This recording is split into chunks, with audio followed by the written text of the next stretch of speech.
Next on the news at 10. A West Alabama man is behind bars, charged with several counts of the sexual abuse of a child. And 2 men are arrested for selling counterfeit tickets to the Alabama-LSU game. The news is next. From the campus of the University of Alabama, live, local news. From Alabama's home team, this is WVUA News at 10. Good morning, I'm Brandon Rafour. And I'm Hannah Ward.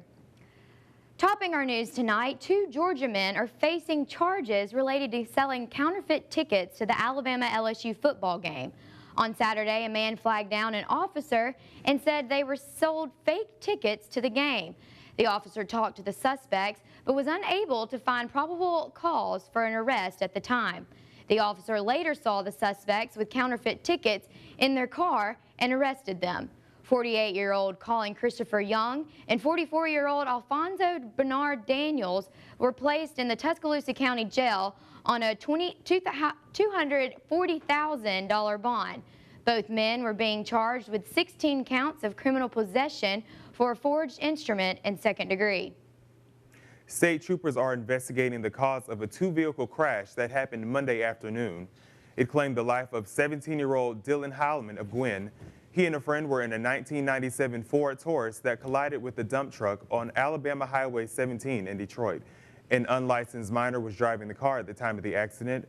Heilman was not wearing a seatbelt.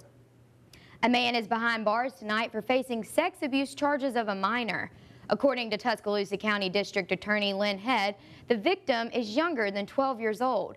Head says Morgan Lee Skelton was facing 5 counts of sex abuse and 1 count of sodomy, but she would not say where the alleged incidents took place.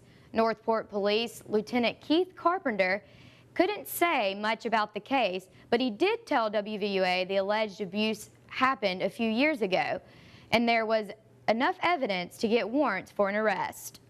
Carpenter says the case will now go to a grand jury and they will determine if it will go to a trial. Skelton was in the Tuscaloosa County Jail under a $75,000 bond. New information tonight about the Alabama fan shot this weekend. Tuscaloosa Metro Homicide Sergeant Dale Phillips says these are the 2 suspects wanted in the connection with the shooting of the crime. The victim stopped at the Shell station on Skyland Boulevard. He was taunted by 2 men about being an Alabama fan. Then a fight broke out and the suspect and victim shot at each other.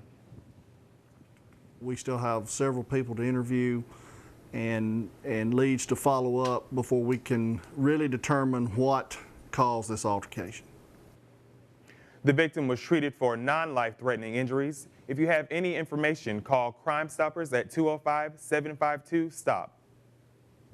Tonight, Miss Philippines USA will host a fundraiser at Galette's in Tuscaloosa to benefit those directly impacted by Typhoon Haiyan. So far, over 2,600 deaths are confirmed as a result of the massive storm that hit Asia.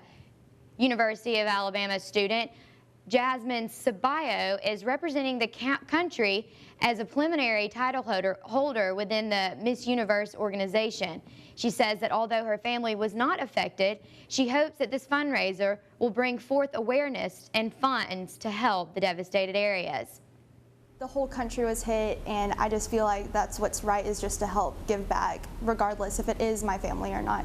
So just anything I can do to help, whether it's thoughts, prayers, just sending out words of encouragement, but I think this fundraiser will make a big impact.